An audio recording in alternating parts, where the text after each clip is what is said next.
Cette année encore, les Scouts et Guides de France ont participé au record SNSM, une course de 36 heures, sans escale, au départ de Saint-Nazaire. 50 bateaux se sont lancés, et parmi eux, le Lota 4, dont l'équipage est formé exclusivement de jeunes encadrants, formateurs et équipiers nationaux. En fait, ça fait plusieurs années, depuis 2006, qu'on participe très régulièrement, tous les ans presque, au record SNSM avec les Scouts et Guides de France. C'est à la fois l'occasion de montrer notre support à la cause nationale du sauvetage en mer, forcément. C'est une cause très importante pour les scouts marins, puisque c'est le premier objectif à chaque fois qu'on est aux scouts et qu'on sort en mer. Notre premier objectif, c'est que l'équipage et le bateau soient en sécurité. C'est aussi une formation pour les chefs ici d'apprendre encore et de toujours progresser dans ce domaine.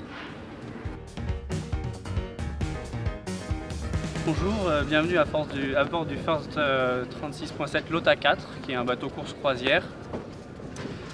Pour le record SNSM, on est à quelques heures du départ. Dans notre catégorie, on sera à peu près 12 bateaux qui font entre 11 et 12 mètres globalement, ça correspond aux 36 pieds.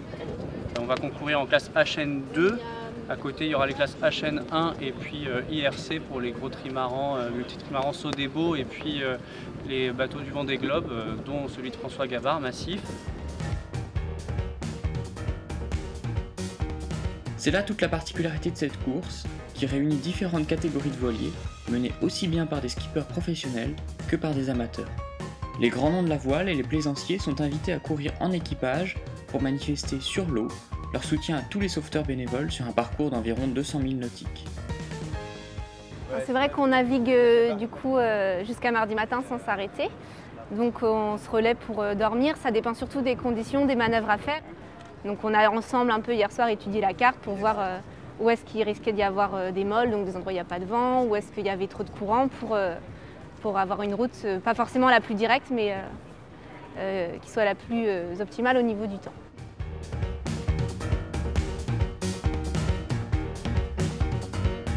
Sur les 47 voiliers partis le dimanche 23 juin en fin de journée, 38 ont franchi la ligne d'arrivée à Saint-Nazaire. Parmi eux, l'équipage des Scouts et Guides de France mené par Benoît Leduc a réalisé une performance remarquable en terminant premier de sa catégorie.